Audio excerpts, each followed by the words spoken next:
Assalamualaikum warahmatullahi wabarakatuh. Waalaikumsalam warahmatullahi wabarakatuh. Alhamdulillahirabbil alamin. Wassalatu wassalamu ala asyrafil anbiya'i wal mursalin wa ala alihi wa sahbihi wa dzurriyyatihi ajma'in.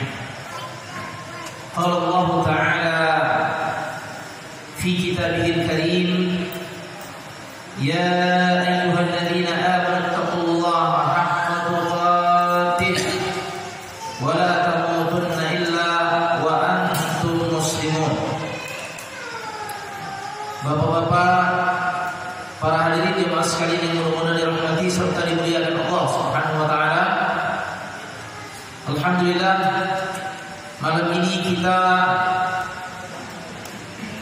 kembali dipertemukan oleh Allah Subhanahu wa taala dalam majelis yang mulia, yaitu majelis ilmu. Alhamdulillah, mudah-mudahan kita semua mendapatkan keutamaan bermajelis ilmu, yaitu di antaranya Allah berikan ketenangan batin. Allah Subhanahu wa taala rahmati kita, dan terutama Allah Subhanahu wa taala menyebut nama kita satu persatu di hadapan para malaikatnya. Allahumma amin. Kemudian salawat dan salam marilah kita kirimkan kepada kekasih hati kita,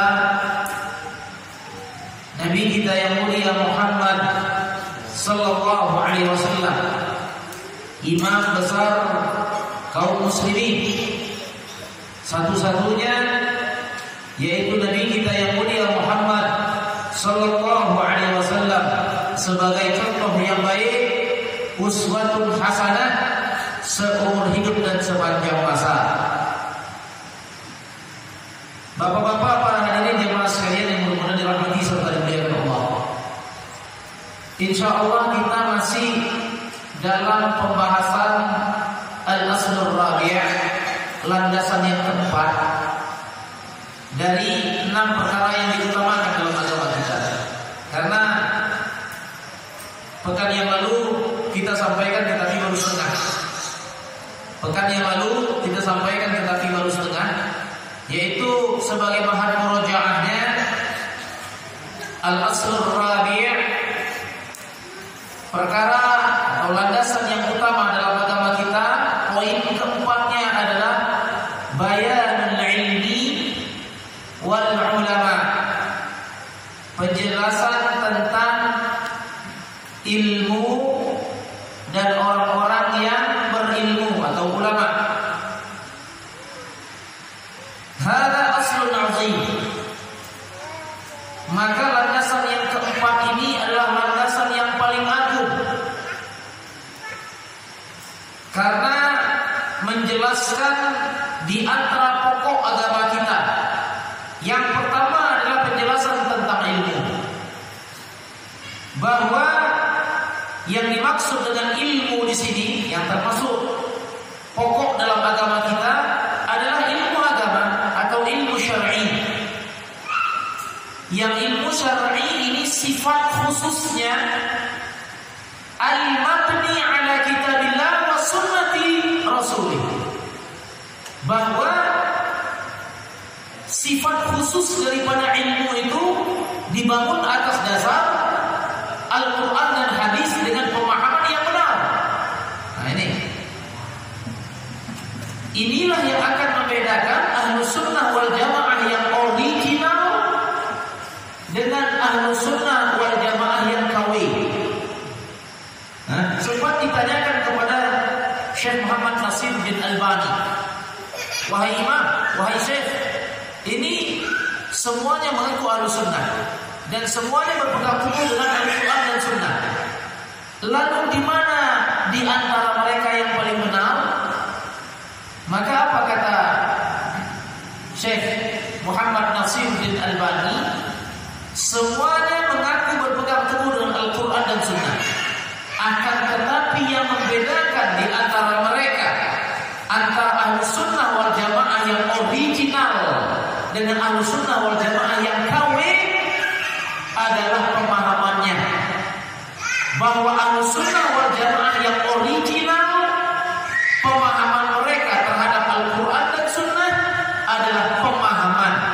yang dibangun atas dasar pemahaman salaf. 3 generasi. Pemahaman Rasulullah, pemahaman sahabat, pemahaman tabi'in. Sehingga makna kemurnian makna dalil tidak diplesetkan. Kemurnian makna dalil tidak diplesetkan. Maka itulah yang dimaksud dengan ilmu. Ilmu yang dibangun atas dasar Al-Quran dan Hadis dengan pemahaman yang benar. Hada huwa ilmu nafi'. Maka inilah yang dimaksud dengan ilmu yang bermanfaat. Adapun amma ulumud dunya wal hiraf was sina'at wat tib, adapun ilmu dunia seperti ilmu sains, teknologi, kedokteran dan lain-lain, hadhihi la yutlaqu 'alaiha al-ilmu. Maka ilmu dunia tidaklah dimasukkan dalam istilah ilmu syar'i.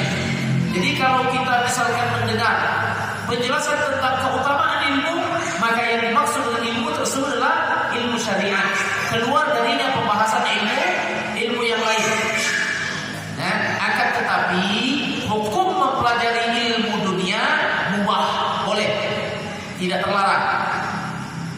Ya, tidak terlarang. Cuma catatan bagi kita semua, seperti yang dikatakan oleh Ustaz Syafiq, bahwa pendidikan nasional tidak menggugurkan kewajiban kita untuk belajar ilmu agama.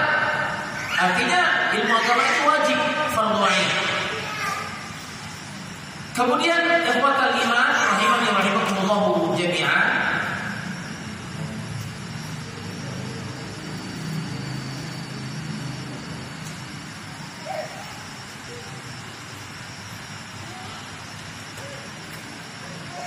sar al-ilmu al-an. Nah, ini masalahnya. Kenapa ilmu ini masuk dalam landasan utama dalam agama kita? Karena memang agama kita dibangun atas dasar ilmu. Tapi masalahnya sar al-ilmu al-an, akan tetapi ilmu syar'i sekarang ini yutlaq 'ala al-ilmi al-hiraf was sina'at, dinisbatkan kepada ilmu-ilmu yang lain seperti ilmu teknologi atau ilmu-ilmu yang lain. Artinya, ya, pemahaman publik saat ini tidak lagi membedakan mana yang ilmu syar'i dan mana yang ilmu dunia. Padahal ini adalah satu-satu yang berbeda. Ma'annahu qad yakunu jahlan li'annahu qad ya'tari syai'un minal khata'il katsir. Padahal terkadang orang-orang yang mereka ahli di bidang ilmu yang lain kemudian dinisbatkan sebagai orang yang faham agama, orang yang faham ilmu, padahal mereka tidak paham tentang permasalahan ilmu. Banyak sekarang ini, ya. Contoh misalkan, dan ini termasuklah penjelasan tentang orang-orang yang menisbatkan diri mereka sebagai ulama. Ini kan yang keempat, ini kan landasannya penjelasan tentang ilmu dan ulama, dan penjelasan tentang orang-orang yang menyerupai ulama padahal mereka bukanlah ulama, bahwa mereka memiliki ilmu dunia cuma dinisbatkan sebagai orang yang memiliki ilmu syar'i. Dan ini adalah masalah yang sangat besar sekali. Inilah yang menjadi salah satu faktor pendukung penyesatan terhadap umat Islam, pengkaburan tentang makna agama Islam, ajaran Islam yang murni. Antum lihat, banyak ya orang taubat dari narkoba tiba-tiba jadi ustaz. Masyhur di Indonesia. Mu'allaf jadi ustaz, kata Ustaz Yazid Abdul Qadir Jawas, orang yang dari agama kafir masuk dalam agama Islam, tugasnya bukan berdakwah, tugasnya belajar agama. kekeliruan. Kemudian ini mohon maaf ya, masyhur juga di YouTube bahwa ilmu medis dikait-kaitkan dengan ilmu syar'i. Bahkan banyak kekeliruan di dalamnya. Seperti misalkan makanan-makanan yang berfaedah bagi tubuh kemudian dinisbatkan kepada sunnah. Makan tempe dengan kurma itu memang seperti ini. Kita tidak memungkiri faedah secara medisnya, secara ilmiahnya kita tidak mengingkari faedah ilmiahnya, kita tidak. Tapi yang menjadi kekeliruan adalah ahli medis menjadi ahli ilmu. Nah, ini salah. Ahli medis menjadi ahli ilmu, ini salah. Atau juga seperti tadi, makanan tempe mentah dikonsumsi dengan kurma, kemudian judulnya memang poinnya tidak dinisbatkan kepada sunnah, akan tetapi judulnya adalah judul yang dikaitkan kepada sunnah, seolah-olah semuanya itu bersumber dari sunnah. Nah, ini tidak benar. Ini tidak benar. Harus diperbedakan. Khawatirnya apa? Khawatirnya nanti ahli medis berfatwa. Nah, ini bahaya. Makanya ada yang bertanya kepada Ustaz, Pak Ustaz, kenapa orang-orang yang keluar ke Thailand, ke Pakistan, ke Bangladesh mengajak orang-orang sholat, dikatakan mereka itu adalah ahlul bid'ah, padahal perbuatan mereka baik. Padahal perbuatan mereka baik, mengajak sholat. Maka Ustaz jawab bahwa struktur yang telah disusun oleh Allah dalam surat Al-Asri, illal ladzina amanu wa 'amilus shalihat wa tawassaw bil haqq wa tawassaw bis sabr, ini adalah struktur yang sudah disusun oleh Allah secara rapi dan tidak boleh diacak. Pertama, kewajiban seorang muslim belajar agama. Kedua, mengamalkan apa yang dia telah pelajari. Ketiga, mendakwahi apa yang telah dia pelajari dan telah dia amalkan. Keempat, bersabar. Jangan dibalik. Tanpa belajar, tanpa beramal, kemudian tiba-tiba berdakwah. Sehingga apa? Akan lahirlah mufti-mufti agama yang menyesatkan. Sekarang ini kan sudah banyak. Sekarang ini sudah banyak sekali. Orang tamat pesantren tidak lagi seperti zaman dulu. Kalau zaman dulu orang tamat pesantren hafal Quran, hafal hadis. Sekarang ini sebahagian pesantren tamat pesantren pintar mencela, pintar mencaci. Subhanallah. Jadi waliyadzubillah. Jadi kita berlindung kepada Allah Subhanahu wa taala dari kekeliruan yang semacam itu. Maka ilmu dunia tidaklah dinisbatkan kepada ilmu agama. Dan begitu juga bahwa orang yang faham ilmu dunia juga tidak dinisbatkan kepada orang yang paham kepada ilmu agama. Nah, jadi kalau antum mau cari guru di YouTube, carilah orang yang benar-benar berkapasitas secara ilmunya. Misalkan orang-orang yang tamat dari Madinah, ya? Orang kuliah di Madinah, dapat gelar LC, dapat gelar MA, khususnya di Madinah, karena di Madinah itu sumber ilmu agama yang memang benar-benar terjaga. Kita ambil ilmu dari mereka. Jangan nanti kita mau belajar agama dari orang yang barusan taubat makan sapu. Jangan, karena tidak ada yang bisa kita ambil dari dia. Tidak bisa kita ambil. Yang kita ambil adalah ilmu agama, perkataan Allah, perkataan hadis, dan pemahaman yang benar terhadap perkataan Allah dan perkataan hadis. Bukan dari bukan dari sketsa taubatnya seseorang. Tidak, itu bukan ilmu agama. Ya, dan tentunya bapak-bapak sekalian, kita terdapat hadis, ya, yang datangnya dari Abu Hurairah, riwayat Imam Bukhari dan Muslim di dalam kitab Riyadhus Shalihin bab taubat. Seorang laki-laki yang mau bertaubat kepada Allah telah membunuh 99 nyawa. Kemudian dia meminta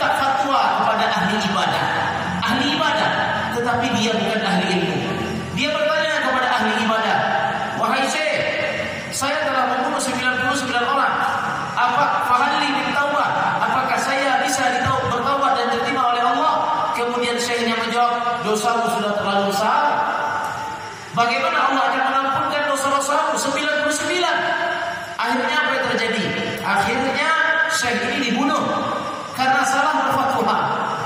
Kemudian dia bertanya lagi kepada yang lain.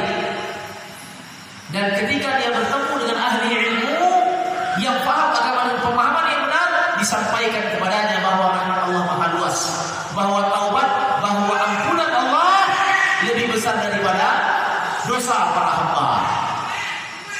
Dan ini berdasarkan hadis qudsi. Sabaqat rahmati ghadabi. Rahmat Allah itu mendahului murkanya. Inna rahmati wasi'at kulla syai'in, kata Allah dalam Al-Quran, sesungguhnya rahmatku lebih luas daripada segala sesuatu. Sebesar apapun dosamu, maka rahmat Allah, ampunan Allah lebih besar daripada dosa para hamba. Nah, ini bapak-bapak para hadirin jamaah sekalian yang mudah-mudahan dirahmati serta dimuliakan oleh Allah Subhanahu wa taala. Wa hum ulama'u syar'i alladziina ya'rifuna Allah. Adapun ulama ilmu agama, adapun ulama adalah mereka yang takut kepada Allah, kenal kepada Allah Subhanahu wa taala. Ya'rifuna Allah. Orang yang kenal kepada Allah dan orang yang takut kepada Allah. Orang yang takut kepada Allah itu maksudnya apa? Orang yang melaksanakan perintah Allah, meninggalkan larangan Allah sesuai dengan tuntunan. Ya, orang yang takut kepada Allah. Para ulama, orang-orang yang takut kepada Allah, takut berfatwa dan fatwa yang salah. Dan min ibadihi ulama, maka mereka itulah yang dikategorikan sebagai ulama, sebagaimana yang difirmankan oleh Allah dalam surat Fatir ayat 28. Innama yakhsyallaha min ibadihi ulama. Sesungguhnya orang-orang yang takut kepada Allah adalah para ulama. Orang-orang yang takut kepada Allah adalah para ulama. Ya. Nah, kemudian penjelasan, perhatikan. Wa bayanu man tashabbaha minhum falaysa minhum. Adapun penjelasan tambahan dari landasan yang keempat ini adalah penjelasan tentang orang-orang yang menyerupai ulama padahal mereka bukan ulama. Siapa mereka? Fa man tashabbaha bi ahli al-ilmi wa laysa huwa bi ahli al-ilmi innama yuhaqi ahli al-ilmi wa yatashabbah bihim. Mereka adalah orang-orang yang hanya mengambil kemiripan saja terhadap para ulama, mengambil kemiripan saja, barangkali dari tampilan, ya. Apalagi di Indonesia. Di Indonesia ini kalau untuk urusan menyesatkan umat, di Indonesia paling mudah. Kenapa? Pakainya peci, pakainya sorban, sudah itu jadi ulama. Kalau di Indonesia itu begitu. Pakai peci, pakai sorban, pakai gamis, pegang tasbih, sudah jadi ulama. Bahkan dukun pun di Indonesia, dukun pun kalau sudah pegang tasbih, pakai peci haji, sudah jadi ulama juga. Bayangkan coba, betapa banyak dukun-dukun yang tampilannya seperti ulama. Seperti misalkan di pesantren-pesantren, dukun-dukun yang mengajarkan ilmu pengasih, itu dukun itu. Ilmu pengasih, ilmu pelet, yang mengajarkannya siapa? Ustaz. Dalam agama Islam tidak ada. Maka la yamliku rasidan minal ilmi. Sifat mereka, ya, sifat mereka bahwa mereka tidak memiliki saldo ilmu. Jadi sifat mereka yang menyerupai ulama. Itu gampang sekali sebenarnya kalau kita mau lihat di YouTube yang ulama-ulama KW itu, yang mana mereka menyampaikan teori-teori praktis, ya, teori-teori praktis, asumsi-asumsi pribadi, nalar-nalar, logika-logika, itu adalah ulama yang menyesatkan. Itu adalah pembantu-pembantu syaitan. Coba teman-teman sekalian nanti buka di Roja TV, Insan TV, ya, Salam TV. Kemudian apa lagi? Itu adalah saluran atau channel-channel yang menyiarkan ulama yang benar-benar ulama. Mayoritasnya pengisinya dari Madinah. Roja TV, Insan TV, ya, Salam TV, Surau TV, dan lain-lain. Yang mereka memang memiliki saldo ilmu.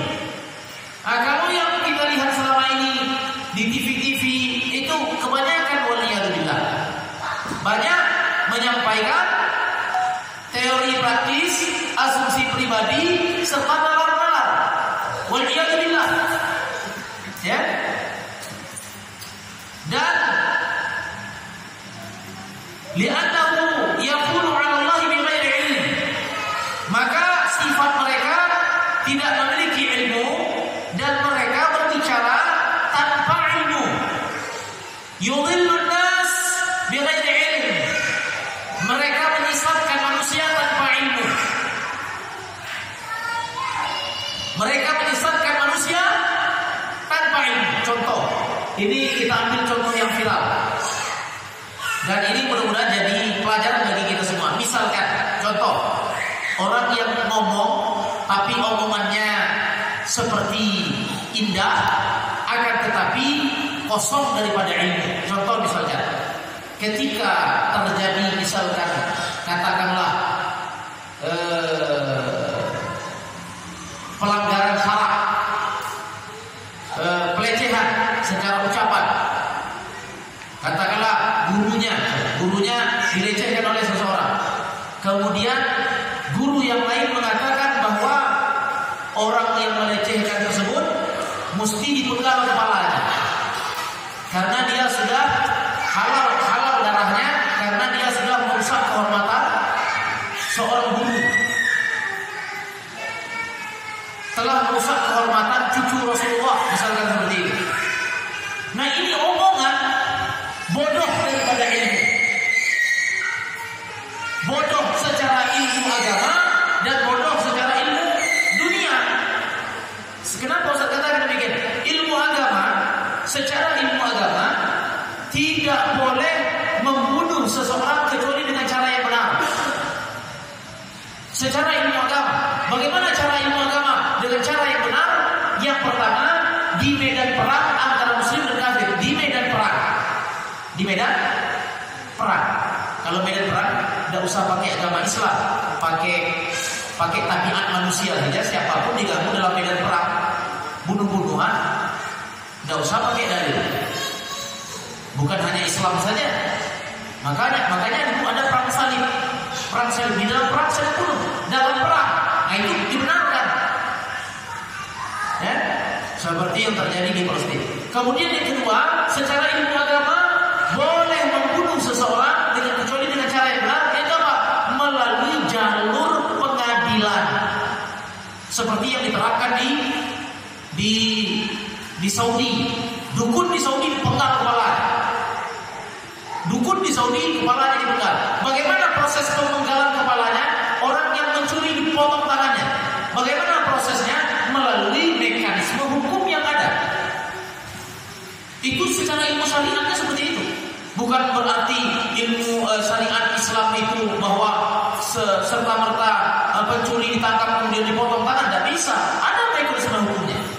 Itu secara ilmu syar'i. Secara ilmu negara pun demikian.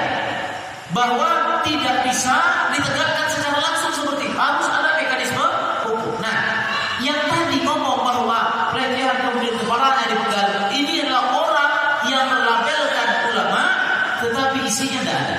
Waliyadzubillah. Ini bukan salah karena kita tidak menyebut Indonesia. Maka ini sangat berbahaya sekali. Ini sangat berbahaya sekali. Kenapa? Karena termasuk sumber penyesatan umat. Termasuk sumber penyesatan umat.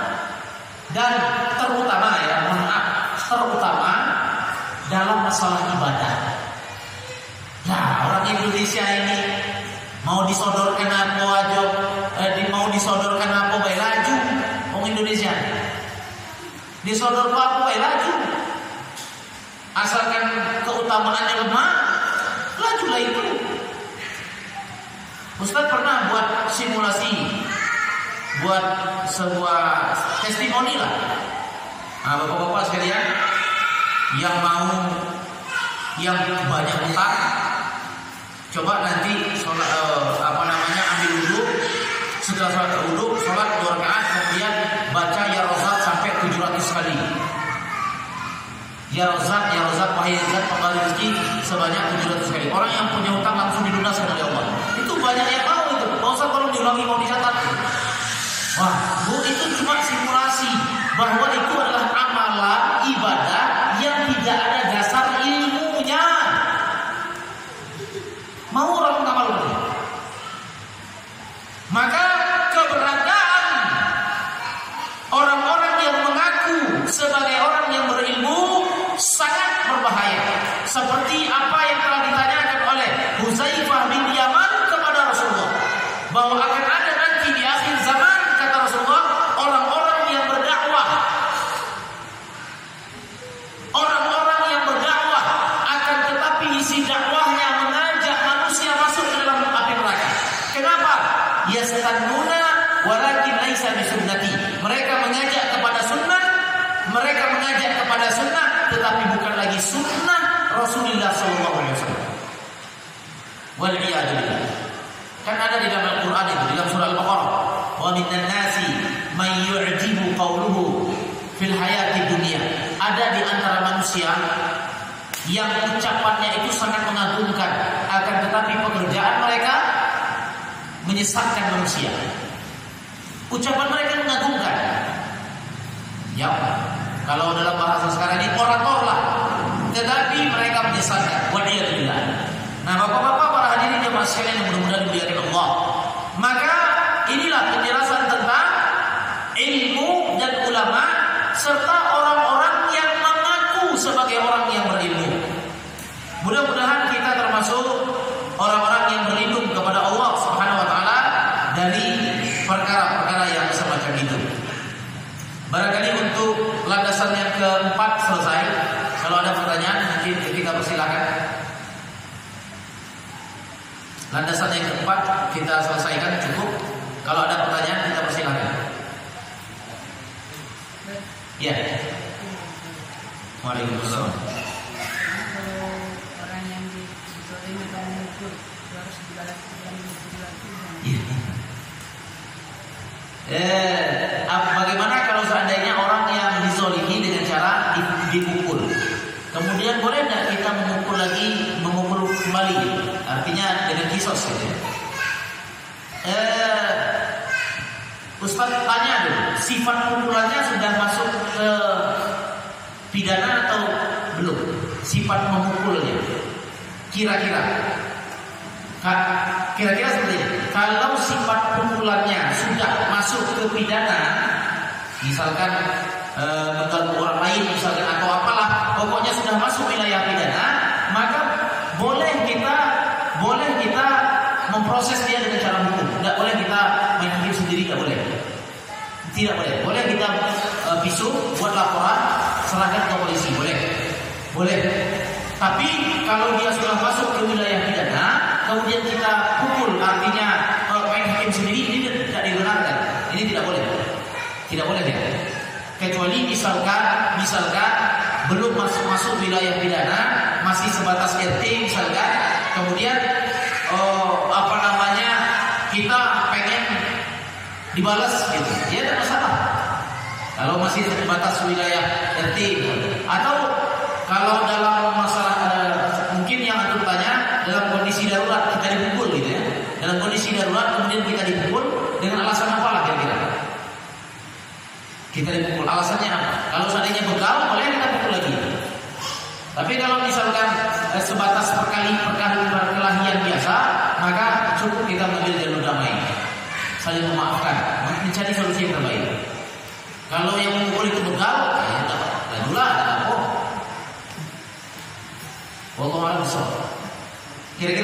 Masih ada lagi, silakan.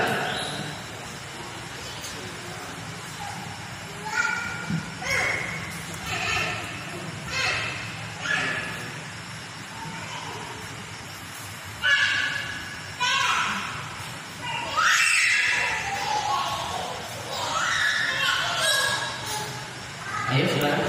Cukup?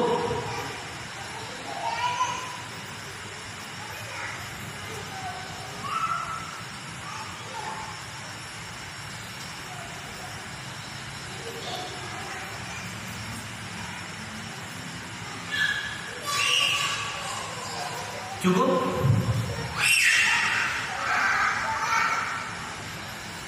Kalau kita jelaskan poin yang kelima nih, khawatirnya tanggung atau bagaimana? Kita jelaskan.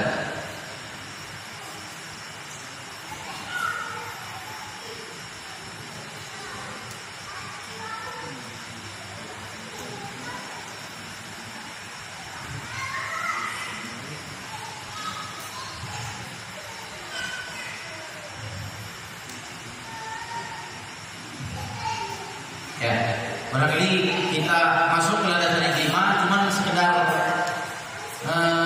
mukadimah ya.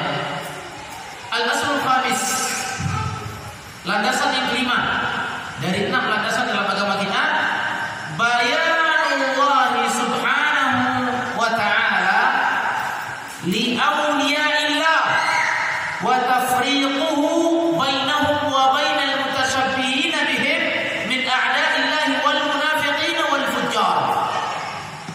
Penjelasan tentang wali Allah dan pembedaannya antara wali Allah dengan orang-orang yang menyerupai wali Allah dari kalangan musuh-musuh Allah, orang munafik dan orang-orang yang berbuat maksiat. Yang kelima adalah penjelasan tentang wali Allah dan orang-orang yang menyerupai wali Allah dari kalangan orang munafik dan orang fasik serta orang-orang yang berbuat maksiat kepada Allah. Na'am, hadza aslun azim. Benar, ini adalah landasan yang paling termasuk yang paling utama. At-tafriq baina awliyaillah wa awliya'us syaitan. Pembeda antara wali Allah dan wali syaitan. Lianna ahlul batil yusammuna awliya syaitan awliya Allah. Karena orang-orang yang sesat akidahnya, orang-orang yang menyimpang pemahamannya, mereka mengatasnamakan wali syaitan dengan wali Allah. Mereka menamakan wali-wali Allah padahal yang mereka maksud adalah wali syaitan. Hatta inna hadzal amra iltabas 'ala nas. Bahkan perkara ini tersamarkan di mata umat manusia. Orang tidak tahu lagi nih mana yang wali Allah dan mana yang wali syaitan. Orang tidak paham lagi. Walidzalika sannafa Syekhul Islam Ibnu Taimiyah rahimahullah taala kitaban nafi'an mufidan sama al-furqan baina awliya ar-rahman wa awliya syaitan. Nah, ini rekomendasi. Ada buku yang ditulis oleh Imam Ibnu Taimiyah, judulnya Perbedaan Antara Waliur Rahman dan Waliur Syaitan. Ustaz ya, belum punya bukunya. Barangkali kalau ada bukunya bagus juga dibahas ini. Karena usul sittah insyaallah selesai. Bentar lagi selesai. Bagus juga ini. Al-Furqan baina awliya'ir Rahman wa awliya syaitan. Perbedaan antara wali Allah dan wali syaitan. Kenapa? Karena sekarang ini fenomena wali Allah muncul di mana-mana. Wong gilo lagi jadi wali saat ini. Wong gilo jadi wali sekarang. Tangannya dicium ya. Kalau dia datang nyoret-nyoret wajah orang, orang suka. Kenapa? Ini wali Allah. Tidak pakai baju merokok. Tidak pakai baju merokok kemudian cewek gilo lah. Jadi wali. Kalau kata mereka itu wali majdub. Wali majdub itu ya wali gilo itulah. Jadi kalau antum ketemu wong gilo pinggir jalan, itu sudah susah bedanya ini wali majdub atau monggilo. Tidak tahu itu. Yang salah-salah. Atau yang di rumah sakit jiwa banyak wali majdub di sana. Di rumah sakit jiwa banyak wali majdub. Bahaya ya. Nah, ingat ya, sifat wali Allah di antaranya disebutkan oleh Allah, di antara sifat wali Allah yang pertama, ala inna awliya Allahi la khaufun alaihim wa lahum yahzanun. Yunus ayat 62. Wali Allah adalah mereka yang tidak takut dan tidak sedih. Tidak takut dan tidak sedih. Surat Yunus ayat 62. Tidak takut itu maksudnya apa? Oh, ketika kita meninggal nanti, maka orang yang sudah meninggal di alam barzakh, mereka akan ditimpa dengan dua perasaan. Pertama takut dan kedua sedih. Takut dengan sesuatu yang akan mereka hadapi. Kita sudah tahu kan di alam barzakh apa ini. Kemudian apa yang akan kita hadapi? Takut nih, sendirian. Apa yang akan terjadi? Takut. Kemudian sedih telah meninggalkan anaknya, istrinya, keluarganya, ya, rumahnya, mobilnya, telah ditinggalkan, sedih. Itulah yang akan dialami roh yang di alam barzakh. Tetapi wali Allah tidak akan mengalami itu. La khaufun alaihim wa lahum yahzanun.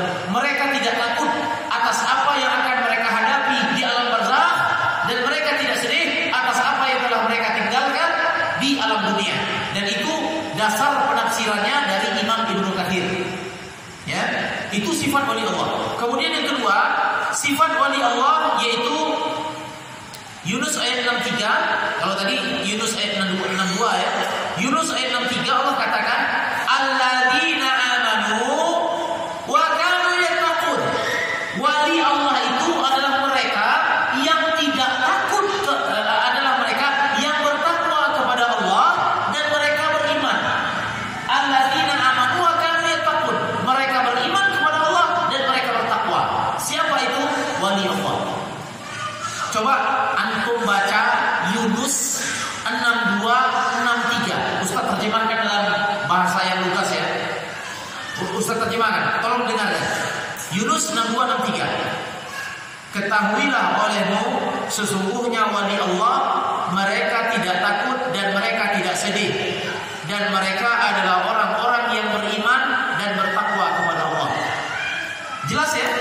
Siapa mereka wali Allah? Orang yang beriman, orang yang bertakwa. Ingat, Rasulullah bersabda, at-taqwa hahuna, takwa di dada.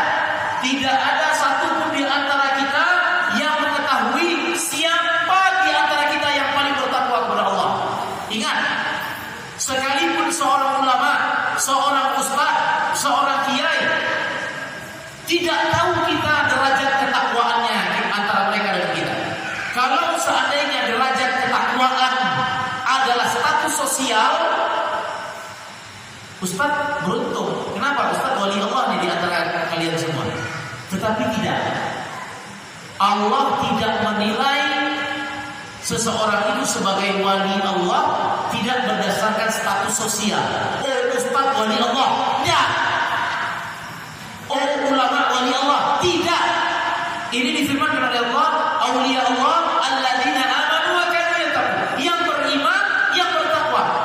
Nah, ini maksudnya jama'u bainal iman wa bainat taqwa wa bainal ilmi nafi' wal 'amali shalih. Mereka adalah orang yang menggabungkan antara iman, ketakwaan, ilmu dan amal saleh. Orang yang bertakwa kepada Allah, orang yang menjalankan agama dengan benar, yang banyak beramal saleh, yang suka tahajud, yang suka sedekah, ya, yang sholat berjamaah, yang baca Quran, yang berzikir, yang beramal saleh. Siapa yang beriman dan bertakwa kepada Allah? Allah lebih sawab, kita tidak tahu dan tidak ada alat ukurnya. Jadi kalau misalkan ini Imam Ibnu Taimiyah, kalau ada orang mengaku sebagai wali Allah atau dia diakui sebagai wali Allah, akan tetapi dia menerima pengakuan tersebut, maka dia wali syaitan. Kenapa? Karena alat ukur keimanan dan ketakwaan bukan pengakuan. Allah itu. Siapa di antara kita yang paling beriman? Siapa di antara kita yang paling bertakwa? Itulah wali Allah. Dan saat ini yang menjadi ironi, yang menjadi permasalahan yang sangat besar saat ini adalah orang-orang jahil, orang-orang awam yang mereka menerima pengakuan terhadap seseorang sebagai wali Allah, kemudian dia mengikutinya secara taklid buta. Pokoknya apa yang dilakukannya, diikutinya tanpa ilmu, tanpa mengikutinya dengan ilmu. Pokoknya apa yang diajarkannya dilanjutkannya tanpa dipelajari dulu. Apakah yang diajarkan benar? Apakah yang dianjurkan benar? Apakah sesuai dengan Al-Quran? Apakah sesuai dengan hadis? Tidak. Dia melihat statusnya sebagai wali, kemudian diikuti secara membabi buta. Ini tidak benar. Tidak boleh seperti itu. Haram hukumnya. Makanya agama Islam ada proses belajar ilmu. Jadi yang kita ikuti dari ulama itu bukan orangnya, tetapi ilmunya. Ya, barangkali seperti itu. Waktunya kita cukupkan. Jazakumullahu khairan. Subhanallah wa bihamdika, asyhadu an la ilaha illa anta, astaghfiruka wa atubu ilaik. Wa sallallahu ala nabiyyina Muhammad wa ala alihi wasallam. Wa akhiru da'wana alhamdulillahil alamin. Assalamualaikum warahmatullahi wabarakatuh. Waalaikumsalam.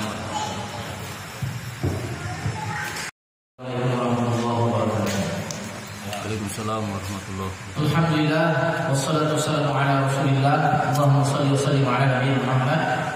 Bapak-bapak, para hadirin jemaah sekalian, insyaallah kita lanjutkan sedikit dan tanya jawab tentang landasan yang kelima, yaitu wali Allah tadi. Maka perhatikan, berdasarkan penjelasan surat Yunus ayat 63, maka wali Allah adalah mereka jama'u bainal iman wat taqwa, yang menggabungkan antara keimanan dan ketakwaan, wa bainal ilmi nafi' wal 'amal salih, yang menggabungkan dengan ilmu yang bermanfaat dan amalan yang saleh. Haula'i hum awliyaullah, mereka lah wali Allah. Laisa awliyaullah man kharaja 'ala syar'illah, bukanlah dikategorikan sebagai wali Allah orang yang telah keluar dari syariatnya Allah, ya, wa ghayyara dinallah, bukan pula wali Allah mereka yang telah menukar atau merubah agama Allah, wa da'a ila ibadatil qubur, bukanlah wali Allah yang mereka mengajak untuk beribadah kepada kuburan. Hada wali syaitan, ini wali syaitan. Laisa al-wali huwa sahir wal kahin, bukanlah wali Allah para penyihir dan para dukun. Ini hebat di Indonesia ini. Penyihir jadi wali Allah, dukun jadi wali Allah. Wal kharrafi, orang yang bisa berbuat sesuatu yang di luar kebiasaan, seperti tukang sulap lah,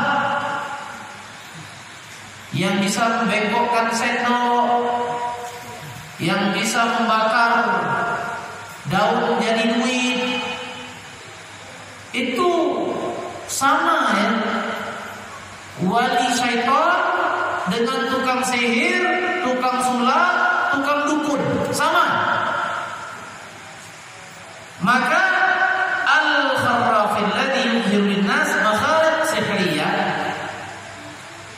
mereka yang menampakkan sesuatu yang luar biasa, mereka mengatakan bahwa itu adalah karomah.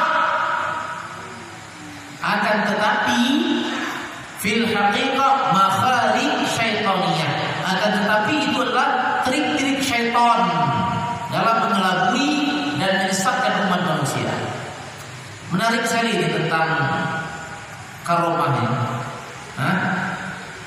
Kalau mukjizat kan jelas, penjelasannya pada penjelasan Imam Ibnu Taimiyah, mukjizat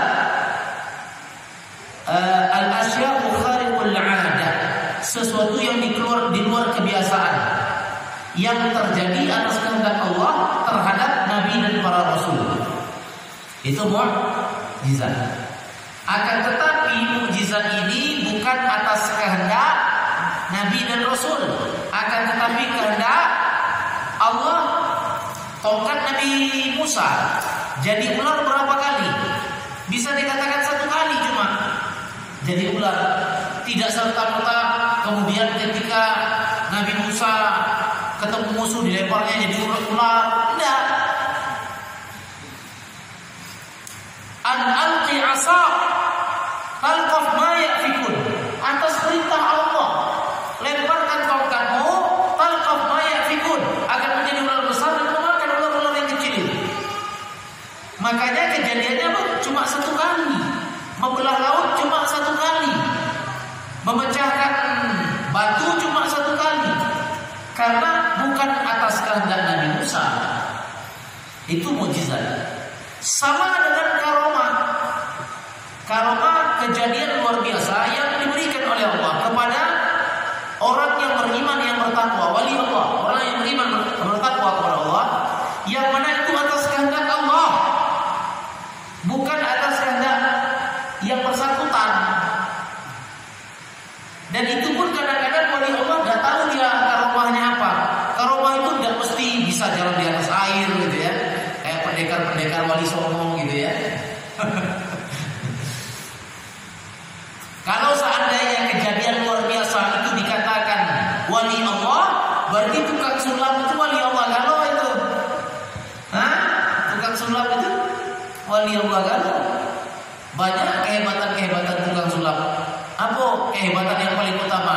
Nipu wong. Ya. Kalau sihir, nah ini perhatikan, sihir kejadian luar biasa yang terjadi pada seseorang atas bantuan syaitan, dan itu bisa ditampakkan sekehendaknya. Kapan dia galak pacak dia tampaknya. Nah itu sihir. Misalnya baju putih jadi baju hitam, dikocok-kocok jadi baju hitam, misalkan seperti itu. Kapan dia berkena, kemudian terjadi. Kapan dia berkena, kemudian dia terjadi. Itu sihir. Nah itulah yang terjadi dengan wali syaitan di kebanyakan sekarang ini. Dia misalkan melihat apa ya, keris berterbangan, terbang kerisnya atas kehendak dia. Coba lihat sebentar lagi keris itu terbang. Nah, atas kehendak dia. Maka itu sama dengan sihir, sifatnya sama sekali. Kejadian luar biasa yang terjadi pada seseorang atas kehendaknya. Maksudnya memang semuanya harus kehendak Allah. Maksudnya kapan dia inginkan bisa terjadi. Itu sihir. Kalau karomah, kejadian luar biasa yang terjadi kepada wali Allah, beriman bertakwa kepada Allah atas keinginan Allah. Bukan serta-merta kapan dia galak kemudian terjadi, tidak. Ya, paham ya? Nah itu barangkali ini yang bisa kita sampaikan sepintas. InsyaAllah akan datang kita masih membahas poin yang kelima ini, landasan yang kelima. Kalau ada pertanyaan kita persilakan. Kalau tidak ada, pertanyaan kita persilakan. Kalau memang tidak ada, kita cukupkan dulu. InsyaAllah. Jazakumullahu khairan. Terima kasih banyak atas segala perhatiannya. Mudah-mudahan bermanfaat bagi kita semua. Aku lihat apa astaghfiru. Innahu huwal ghafurur rahim. Assalamualaikum warahmatullahi wabarakatuh. Waalaikumsalam.